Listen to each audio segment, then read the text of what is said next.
Hey everyone and welcome back. Want to get paid the moment someone books a meeting with you?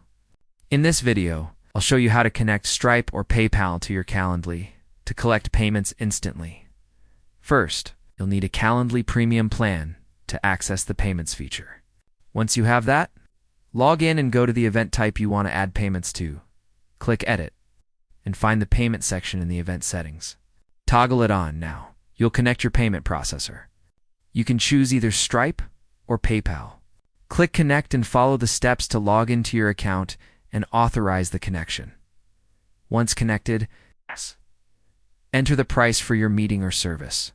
You can set a fixed amount or even allow invitees to pay what they want. Now, when someone goes to book this event, they'll be required to enter their payment details before the meeting is confirmed. The funds will go directly to your connected Stripe or PayPal account. You'll see the payment status right in the Calendly booking details.